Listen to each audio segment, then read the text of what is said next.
because we like to post these on our YouTube channel for folks that are unable to make the sessions. So we're just going to do some quick introductions since we have a small-ish group today. So I'll just ask everyone to introduce themselves and maybe just share, you know, how about one thing that you know for sure your kids will eat? We know we're here to talk about kind of what they won't eat, but like what's one go-to that always works for you?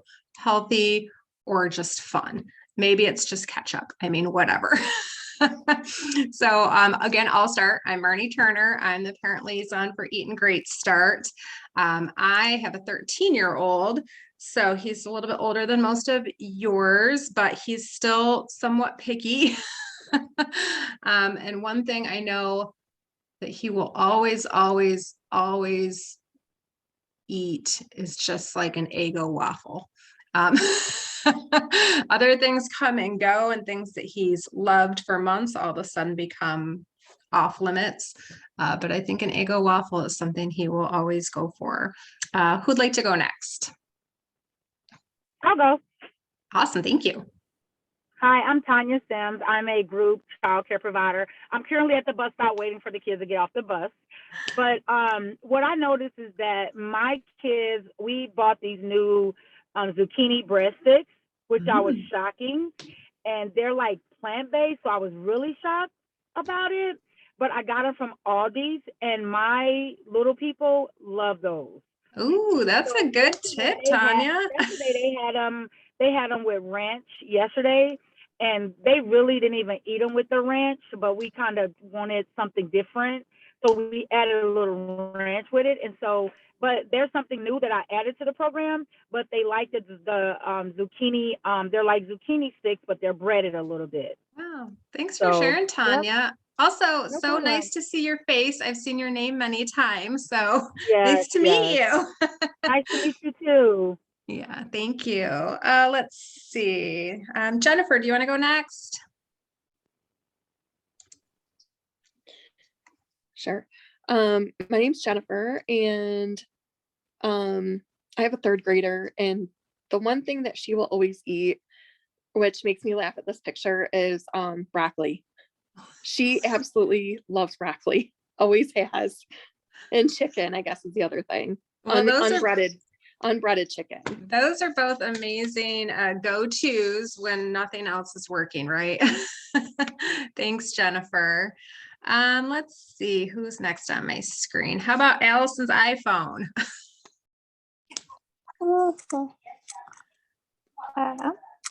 Yes. Hi. So yeah, Allison Laverty, and actually we're from the Ionia County Parent Coalition. Oh, hi guys.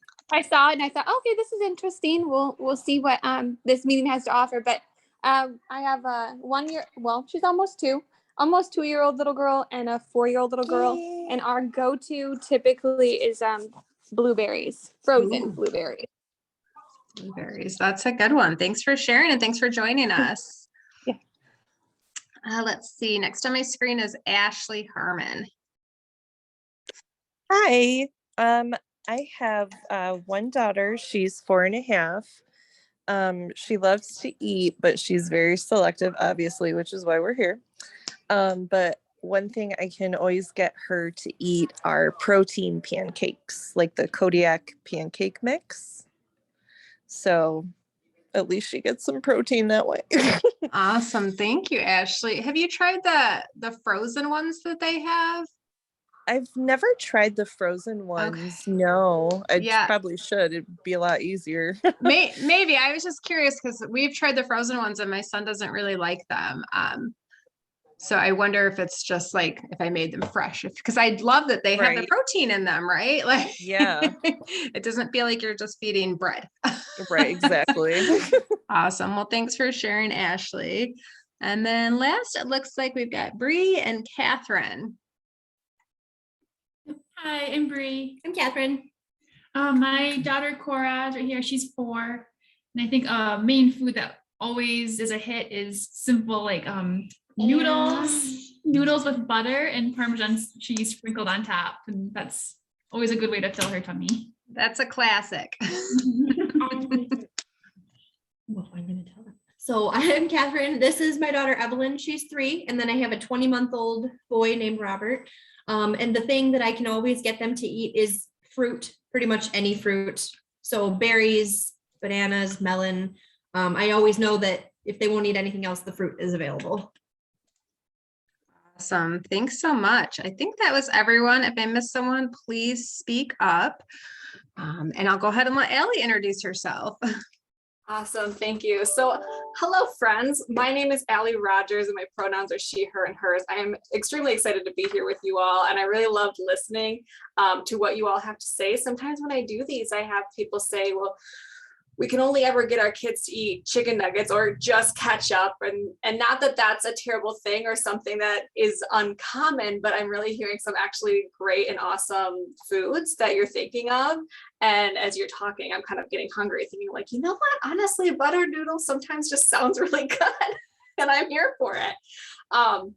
But today what I want to talk about with you all, and I like that it's a small group, so I'd love to facilitate some dialogue with you all, is that feeding a picky eater, whether it is our kids or maybe ourselves or our partners, because sometimes we can be picky too. I'm a community nutrition instructor at Michigan State University Extension, and really what that means is I like food and I like to talk about food, and I think that it's really important that we have these discussions and we understand how food plays a role in our health and in our little ones' health. You know, even at such a young age, they're growing, and what they're eating plays such a huge role overall throughout the rest of their lifespan. So it's fantastic that you're here and you're looking at getting more information. So let me share my screen. Maybe if I hit the right button, and kind of jump in. And at any time, if you also have questions, feel free to unmute yourself and ask, or you can always throw it in the chat too. I understand, just like Marnie said, sometimes we have stuff going on. I had just heard my cat scraping the floor behind me. For some reason, he tries to dig the carpet, even though he knows that it's not actual dirt and he's not going to get anywhere, but he sits there and he does it. So feeding a picky eater, thinking about what are some of those struggles. So I really liked hearing what it is that we can always get them to eat. But what are some of those things that you can never get them to eat or that you struggle with the most? So anybody, feel free to unmute or throw in the chat. What are the biggest foods that you're struggling to get your kids to eat? Or mealtime struggles as well. I would say for me, that anything I like, any meal that I make like for dinner, you know what I mean? Like the stuff that I make for dinner, like she'll act excited about it. And then like, we'll say, would you like some? And she'll go, oh, no, thank you. And it happens like every night almost. And I almost feel like a short order cook sometimes. So that's kind of our big struggle is just, you know, I made the food, it's good, eat it. You know. Yeah, and that's exhausting too. You made it and then it's like, okay, well, I have to make something else, or what do you do? Thanks. Right, exactly. Anybody else? Foods you can't ever get them to eat, or those mealtime struggles? One thing that we have like pretty recently started is trying to just get enough fluids like water or milk. So we've started adding a little bit of flavor to water, but I don't really want to keep doing that.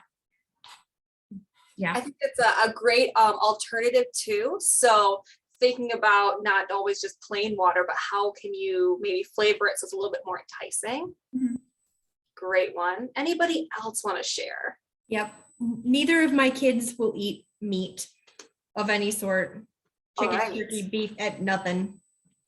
So we try to get our protein other ways, but like if I've made like ground turkey or something with dinner, it will be picked out of whatever I put it in.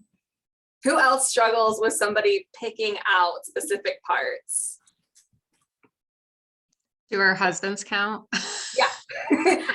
We'll say feeding picky eaters from ages 0 to 99. Yeah. Because it happens, right? Maybe even have some other family members over for dinner and you'll notice that they're picking something out and you're like, you're grown, why aren't you eating this? It happens, and that is a-okay. So what does mealtime usually look like for you and your kids? besides just answering hectic or chaotic, what does that typical mealtime look like? Are we eating in front of the TV? Are we eating at a table, on the floor, outside? What does it look like for you? Well, for us, because I'm a childcare provider, and because of COVID, we kind of steered away from like the family style dining to where they are serving themselves. And so now for us, everything is plated, but we still do a lot of, we still have a lot of language and literacy going on. We still do a lot of conversation. And even like today, like I know when you said the kids picking things out of their food, I have one child that will just not eat carrots. And so out of the salad, all right, bye, see you guys later. I noticed that she picked every single carrot from out of her salad today. But we use our meal times really just a chance to kind of talk, whether it's talking about the food, about them, about what they're doing at home. And I have 5 and under. I have mostly during the daytime, I have 5 and unders. And I have some kids that come in the evening and at nighttime as well. But mostly for my little kids in the daytime, we use that time just to do a lot of language and literacy with them. We're talking about everything. We're talking about the colors of our food and just a little bit of everything. So no electronics, no TV, and nothing like that during that time. And plus, they're not interested in it anyway. I love everything that you said. I love that focus on the food because I think that's really important, especially with those younger ages. You said you have a lot of 5 and under, focusing on that task at hand, which is eating, right? Having the food, whether or not it's something that you know that they like or they don't like, is putting that energy in and having your energy there too. Not only saying, hey, I want you to sit down and I want you to eat this food, but if we're on our phones or watching the TV or doing other things, which sometimes we can't always get around, but that's going to show them they don't have to focus on that food. A lot of it is learned behavior. So a lot of it's going to come from the decisions we choose, which is sometimes harder because we're like, I would rather have that to eat instead. I don't want to eat the carrots, but I want them to eat the carrots. So a lot of it is what we're doing. And I love that asking questions, getting them involved. So one, let them talk about themselves, express themselves. But I also like the idea of asking them, what color is this food? What's the shape? What's the smell? What's it like? Sometimes we say, or maybe we've been told before too, don't play with your food. I don't want you to play with it. I'm a big advocate for playing with your food as long as you eat it. So if that as long as you keep it in your mouth, that's my thing. Just keep it in your mouth. But if you want to move it around, play with it, touch it, pick it up, put it down, we don't have a problem with that either. Just as long as we keep it in our mouth. That's the biggest thing. Yes. Right. So make a face on your plate. I love doing that. You know, you've got fruits or berries and you want to make a funny face. You got a pancake that you can decorate. Have fun with it as long as we're eating. Understanding too that sometimes mealtime can be messy, and that's okay because we can clean up, and that can even give us an opportunity to work with our kids on learning about cleaning up. It's not only just eating, but how did we get dinner ready? How did we prepare this meal? How do we take care of it afterwards? All of those steps. It's not just sitting down at the table and eating, but that before and that after. Anybody else want to share what mealtime kind of looks like for you in your home?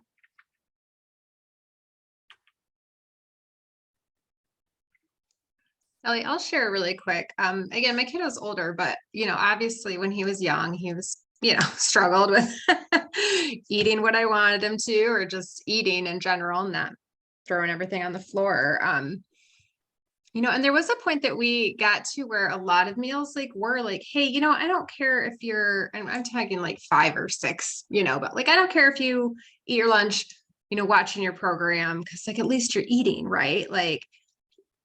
But now I have a 13-year-old who mindlessly eats, when he's on his phone or when he's watching a program. And he's, so I appreciate that you're kind of bringing up this conversation about finding that balance of what's working, right? To get them eating, but being careful about, what that's going to look like 5 years down the road. 'Cause that's not something I thought about. And now it's, and he'll even say that, you know, like, I'm hungry. And I'm like, are you though? You just had dinner, right? Like 30 minutes. Oh, he's also 13, so maybe he is hungry. But but and he's even sometimes says like, no, sometimes I think I just eat when I'm bored. And it's like, wow, you know, I'm like, I didn't think that that happened to kids, right? Like Definitely. I think somehow that was just an adult thing, but it does. It like starts when they're young. So who else finds themselves mindlessly eating? You can either raise your hand or throw it in the chat. You can be honest. I'm raising my hand. I definitely find it.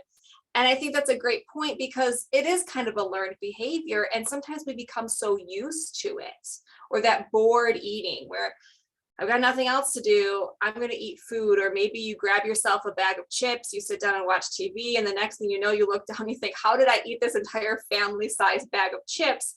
I was not that hungry, or I'm still hungry because maybe the food that I picked wasn't very sustainable for me. Bree and Catherine, I saw that you had unmuted. Did you want to add something? Oh yeah. So yeah, our dinners, we sit down and eat as a family, either like cooked food or we try to do like leftovers. So we don't have to cook every day. But a lot of times our dinners will take like an hour and a half or sometimes 2 hours because there's so much like talking and slow eating. So we just end up having to start dinner really early and then we do that until bed. We just, yeah. Yeah, our dinners, so both my husband and I do shift work at the hospital. And so our dinners are often very late. So we often will have like a couple of afternoon snacks to get us to dinner so we can see mom or dad or whatever when they're home. And then dinner often leads right into bedtime also for us. So we have the same rule of we don't do screens, we don't do phones, the TV is off. Because I knew about that association of like if you always have this screen on when you're eating, then if the screen is on, you feel like you should be eating. So we have tried to make that not a thing. yeah, we get really used to those kinds of things. I love the idea of thinking about what your time frame is. If we have the time to be able to schedule that out, to sit down with the littles and know that it's going to take a while, especially introducing a new food. You know, for us, we're pretty familiar with a lot of different foods, even if we've never tasted them. But to our 3 and 4-year-olds, this is all new. It's a new look, a new taste, a new texture, a new smell. We have not explored that yet. So it makes sense that it would take a lot more time, or that there'd be some nervousness or confusion around that. So having that patience, saying, okay, you know, it's a small meal, but it might take us an hour to eat this. And I think that also understanding meals and snacks are both important, especially for growing bodies. If it takes a snack to get them through the day, then that's what it takes. I think sometimes we think of snacks as a bad thing, but it's not necessarily a bad thing. A couple of other things that I want to throw in there as good ideas is having them get involved in the kitchen. So depending on how old they are, you can get them involved at a very young age. So when we've got littles that maybe can't quite walk yet, something you can do is put a banana in a Ziploc bag and have them mush them with their hands, right? It's not going to get messy. You don't have to worry about that, but they get the opportunity to do that. And then that's the mushy banana snack that they get to have. And then as they start getting older, think about what tasks they can do. So maybe you're going to cut up some fruits and veggies. So we got this picture, right? They're peeling the potatoes. So maybe you don't have a kid at the age quite yet, but they could wash those potatoes. They can put them in the colander. They can use a little veggie scrub brush, start to wash those, start to separate them, have them talk about what it looks like. What does it feel like? Have them try to remember, what did it feel like before we cooked it and after we cooked it? So they get really involved in that. Because when they are putting their work into it and they're trying to do it themselves, they're going to be more likely wanting to try it, even if it's a new food, because they're thinking, well, I spent all this time in the kitchen doing it. I want to know what it is. Give them some easy tasks so it doesn't feel very overwhelming. Not only does this get them more involved in thinking about the food themselves, it's going to help build their responsibility in the kitchen, get them more interested in it, take a little bit less off of you because it's one extra thing you don't have to do. You don't have to wash those potatoes if you have a little one washing the potatoes for you. And then as they get older, they're more comfortable in it.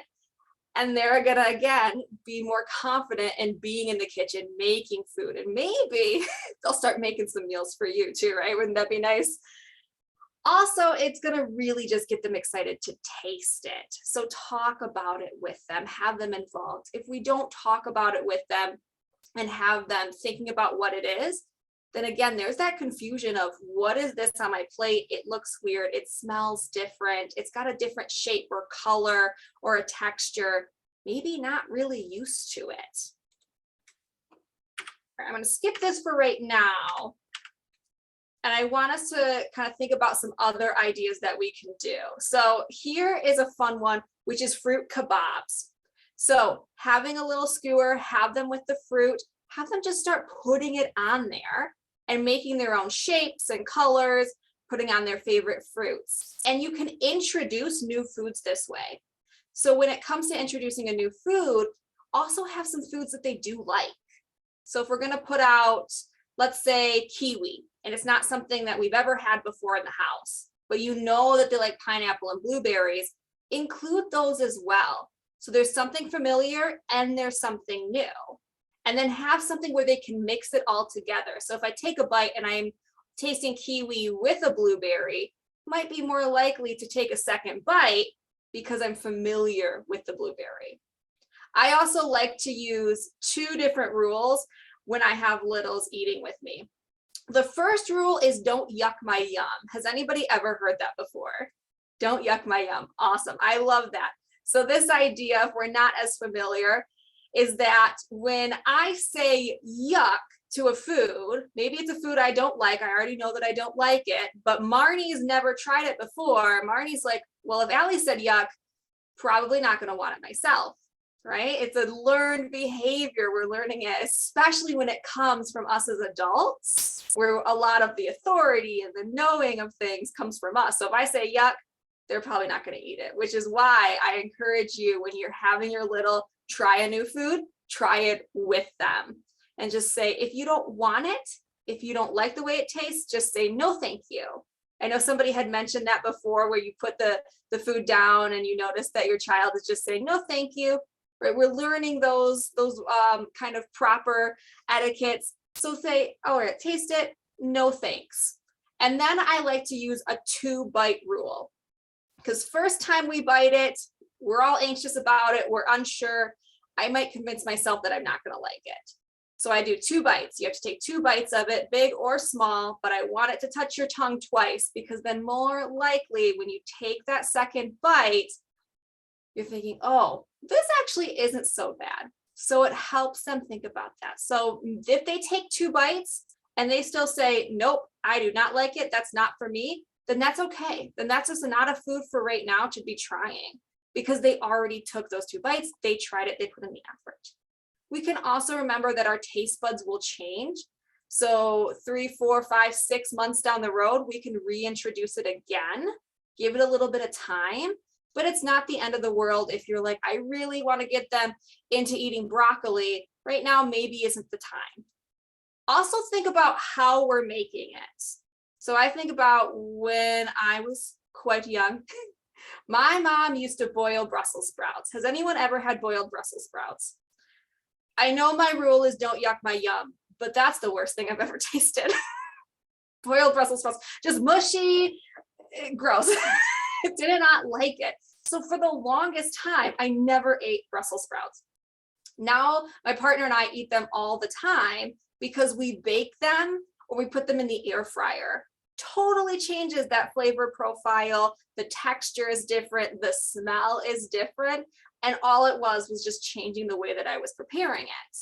Had my mom done something like that when I was younger, I would have been eating Brussels sprouts for a lot longer than I currently do.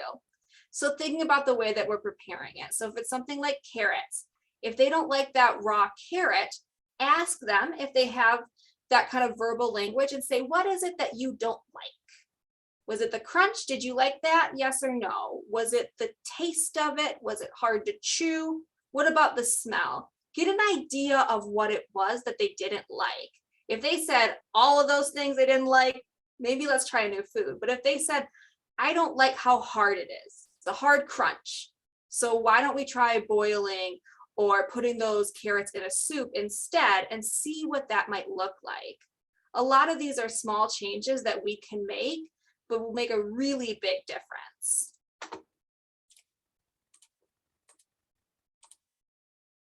Give them choices. Again, put out a few different things. If you have the opportunity to take them grocery shopping, have them look at different things too and say, we're going to get some apples. Which apple do you want? Let's look at the color. Do you want a green apple? Do you want a red apple? Give them those choices as well. The more we can get them involved, the better. Small portions. Who here growing up was ever told you have to finish your plate? You cannot leave until you finish your plate, right? Probably been told that. We probably heard that a lot.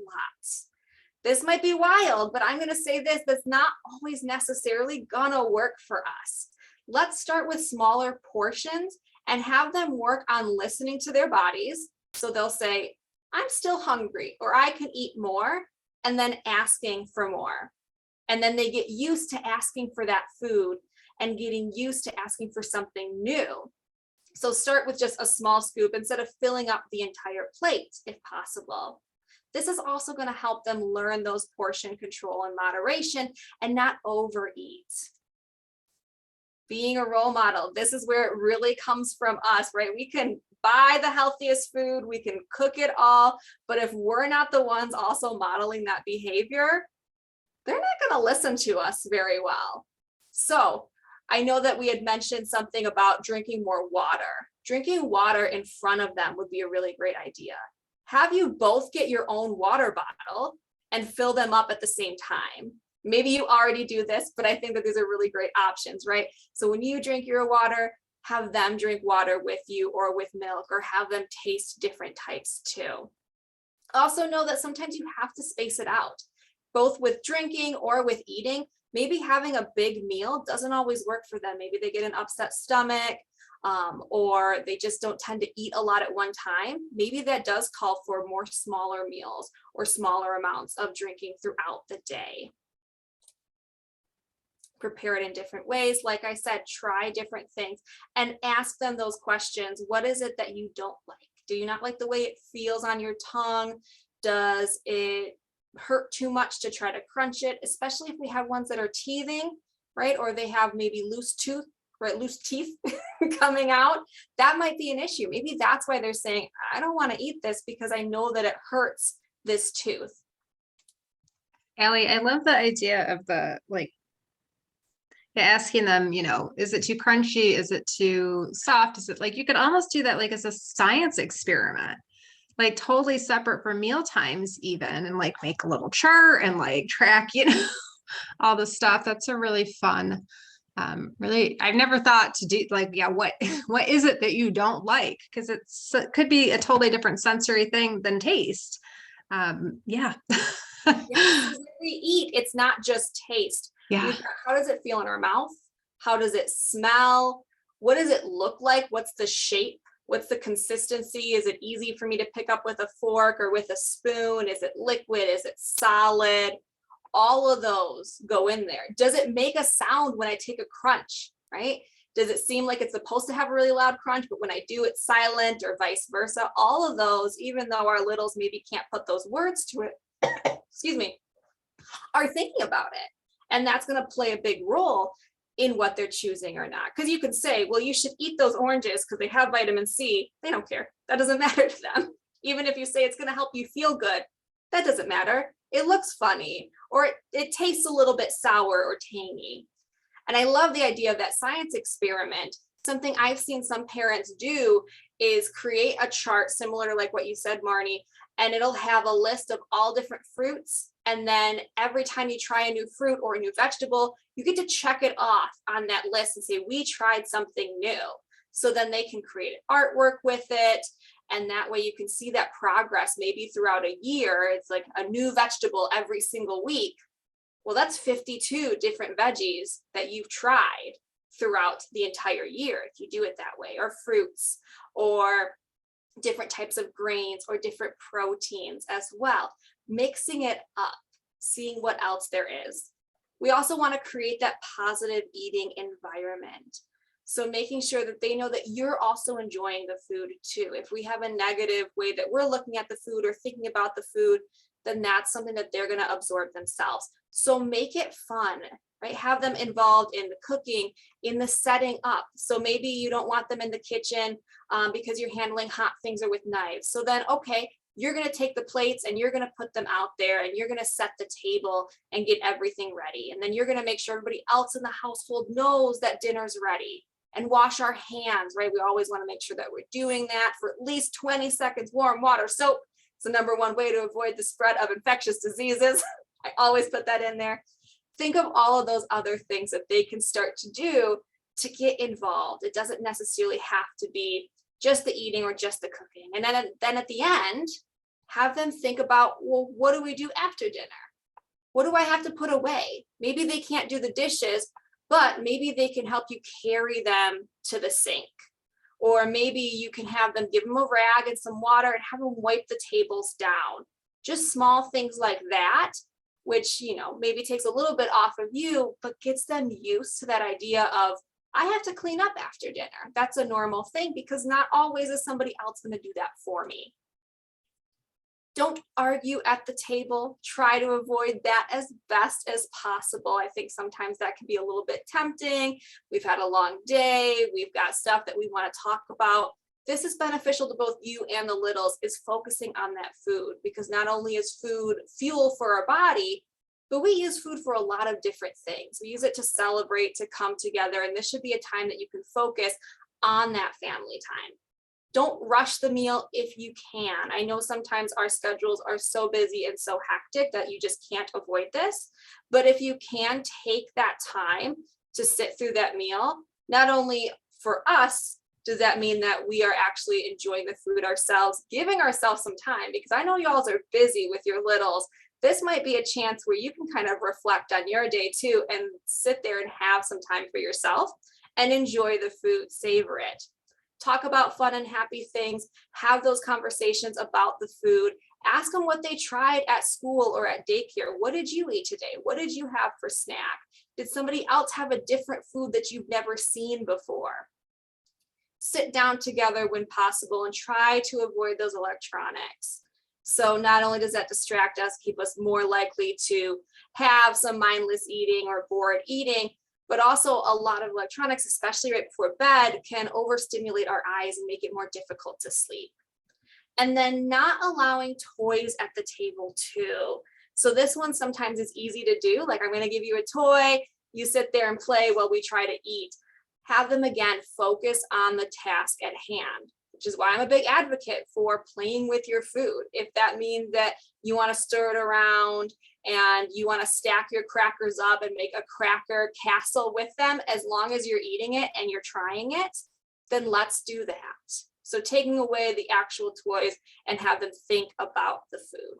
And have them make colorful things. So you can play around with it too. Maybe you use different food coloring, or you make a rainbow out of different veggies to make a salad. It doesn't have to look the traditional way that food might look, as long as they're having fun and they're really enjoying the food.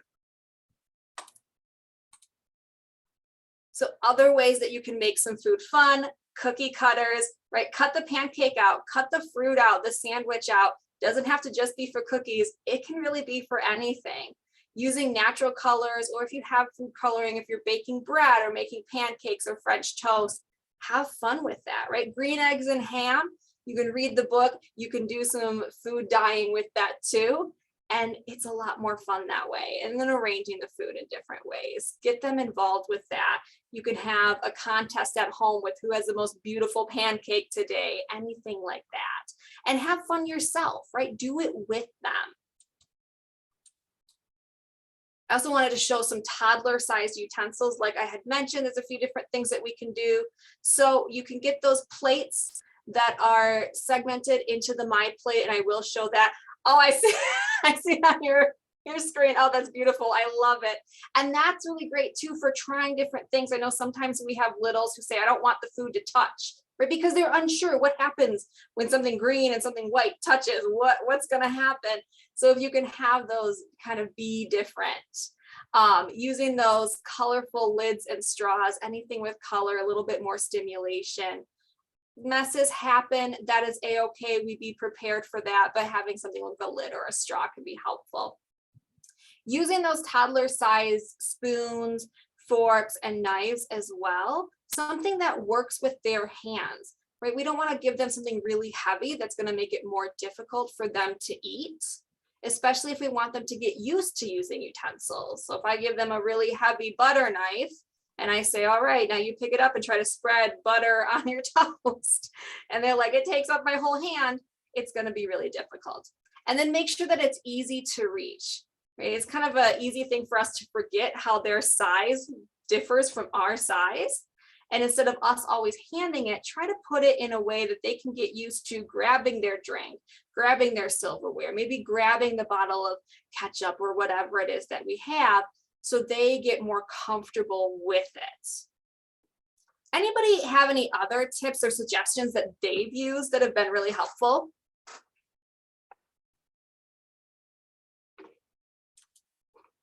All right, and as we think about that, the last thing that I want to do together is a bit of a scavenger hunt. And if you are still in the car and you can't do that, that is okay. But if you are at home and have the opportunity to do this, here's what I want us to look for. We have our My Plate. We've probably seen this before. It's our 5 food groups: fruits, veggies, grains, dairy, and protein. I'd like to take, let's do 3 minutes, go to your kitchen, go through your pantry or your fridge, and I want you to look at what you have and come back with a meal option that has at least 3 of these food groups. So we're going to look and see what we can find. You can have your littles come with you. Find something that you can make as a meal that's going to have at least 3 food groups. All right. On your mark, get set, go. We've got 3 full minutes. And I'll be doing it with you. So I'm going to run to my pantry and grab some stuff.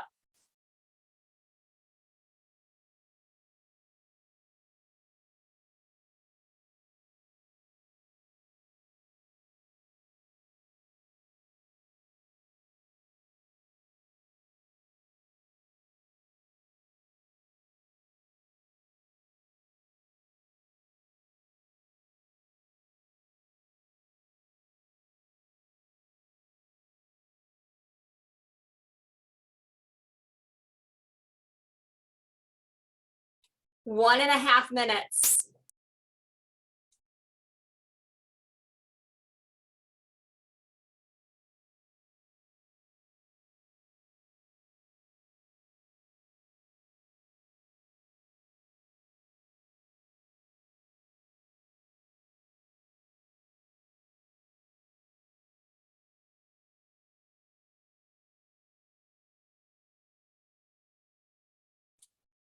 All right, we're less than a minute. This is good practice for those rushed meals, Allie. Exactly. All right, I see some littles on Bree and Catherine's screen already getting stuff ready. We're rushing back. All right. Who would like to share what meal did you come up with?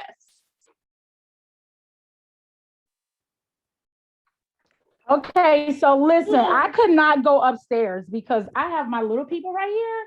So it's hard for me to go upstairs. But I do have, oh, my grain is missing. So I just have, let me see how I can turn this around. I have my Asian Middle East vegetables that I love, my steamables. And I have my beef ribs, which is the meat, which is kids. And then I do have my sweet potato noodles. I love these for the kids. And I'm sorry, but I couldn't go to get the fruit. I'm downstairs. So that is okay. I love that. We got some different options. And it was something. So I would have added like some fruit. I had some yogurt and applesauce in the refrigerator, so I didn't want to add that. But I would have added like some orange slices, some orange slices with this, or some apples and bananas sliced up as well with this. So they like the apples and bananas, so I would have picked that. Awesome. It's on my Great menu, options so- too. Stuff that's Yeah. not too difficult to prepare, stuff that we know that we probably like, or we can mix it up and try different stuff. Yeah. Thank you for sharing. Who else would like to go next? Olivia, you have your shoes. All right, You should- Brittany and Catherine, go ahead. Do you want to go first? Right. Yeah, Okay, share the things you gathered. What's your- I'll Wait, share the what- cucumber Hold it It's a up, hold it up to the vegetable. camera. Vegetable, Tasty. cucumber, and I'll share this Grapefruit. grapefruit for the fruit.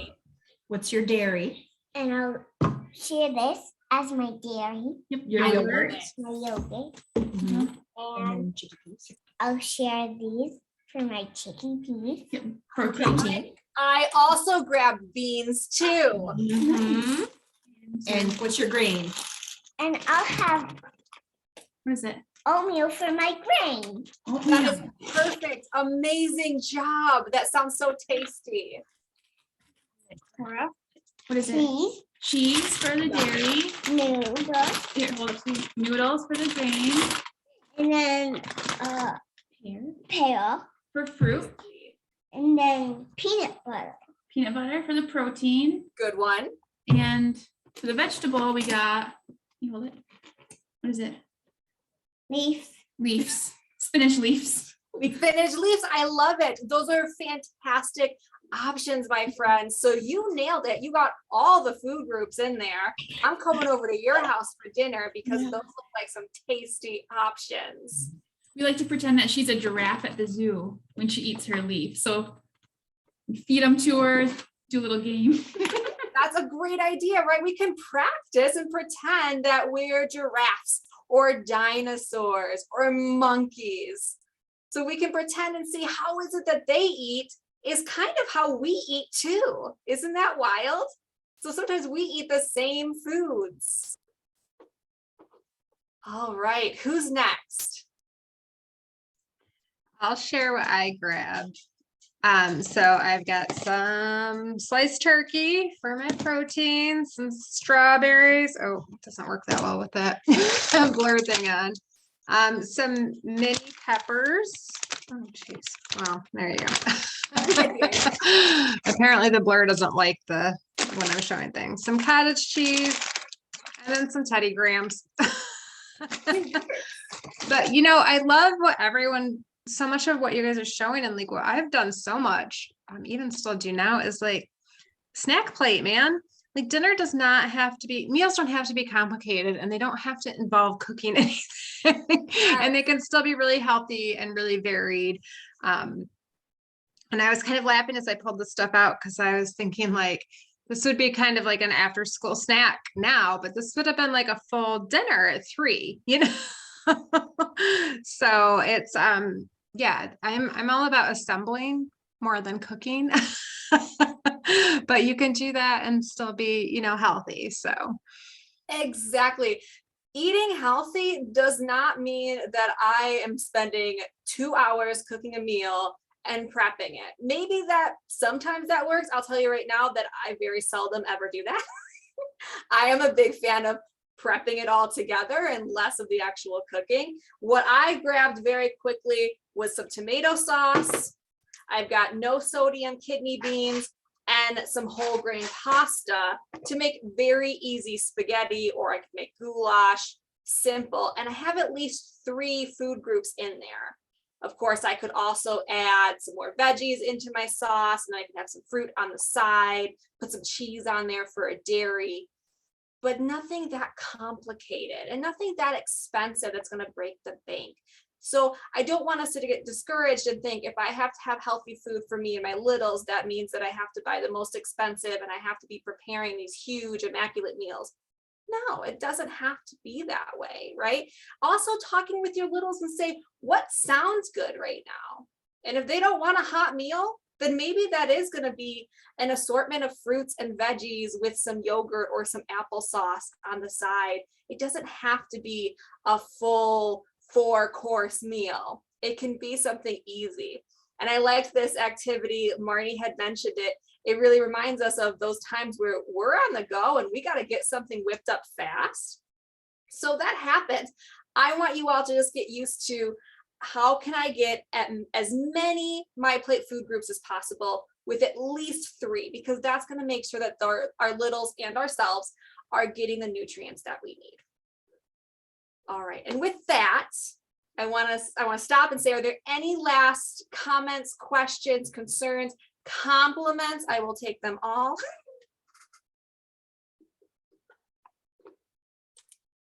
I really appreciate everybody staying on and participating. I really love this lesson, and I think that there's a lot of good insight. I learned some interesting ideas and thoughts from you all that I'm going to keep taking on when I do more of these presentations. Yeah, thank you so much, Allie. I really appreciate you taking time to present to us. I think that this is just something that we all spend a lot of time thinking about and often worrying about. And it can feel very stressful. And I appreciate that you always are able to break things down and kind of make it just remind us that it's not complicated, right? Yes, and it shouldn't have to. I did forget to throw this in the chat, but I threw it in there right now. This is just a quick survey for you all. If you have a minute to fill that out, and if you do put your information in there and would like to sign up for our Cooking Matters at Home program that we're going to be starting next week, next Wednesday, I think we said it at 5 o'clock. 5 to 6. Yep. 5 to 6. So that's going to be similar online format, but with this, I'm going to be doing a food demo. And then for every lesson that you attend, you'll get a $10 food gift card, and it's 5 full lessons. So that's up to $50 in food gift cards. So if you are interested, fill that out and put that in there, and we will get you registered. Absolutely. Thanks so much, Allie. And we've got just a few minutes left. So I just kind of quickly wanted to do some Parent Coalition business. So for those of you that don't really know what the Parent Coalition is, we're a group in Eaton County that is here to really just support families within the county and bring families together, offer opportunities for connection, for parent education, for friendship. So we have a variety of different programs, which some of you may have, and I know have participated in, like our Welcome Baby Bag program, our What's Next program, Parents in the Park in the warmer months. And we do a lot of parent education and empowerment sessions, just like the one you attended here. So in a follow-up email, I'll send a little bit more information to folks about the Parent Coalition and ways that you can maybe get involved beyond just attending the Zoom sessions like the one we did today. And then just a couple quick notes about things coming up. So on Thursday, we have another session on decoding nutrition labels, if anyone's interested in that. And if you're not able to make it at that time, we'll be recording that one as well and post that on our YouTube channel and share that out. Allie's done that one for us before, and it's really interesting and helpful because those nutrition labels, the one I'm looking at right here, there's a lot of stuff on there and it can be a little bit confusing. And then again, as Allie mentioned, we've got our Cooking Matters at Home sessions starting Wednesday next week. And in addition to those $10 food gift cards, we'll also be providing families with a book and activity kit for kids that'll have like a children's book and an indoor activity guide for the winter and a couple other fun things. So if you are interested in that, you can register on our website, and that should be a really fun session. Some of the weeks include topics like family meals, kids in the kitchen, getting kids to say yes to fruits and vegetables, which will kind of expand on what today was. And that's it. I just want to thank you guys again for coming. Look for a follow-up email from me with some of that information. And does anybody have any final thoughts or questions? So thank you for putting on the presentation. Yes, we had thank a you. nice time. Yeah, thanks so much, guys. You're And thanks for welcome. bringing your kiddos. That was a welcome. Yeah, it was a fun scavenger hunt activity too. And now they want to eat all the things we got in the scavenger hunt. So we're busy peeling the fruit. Yes, I think I'm about to make myself a little snack plate here with the things on my desk. So All right, well, thanks, everybody. Enjoy the rest of your evening, and I hope to see you again. Bye. Bye.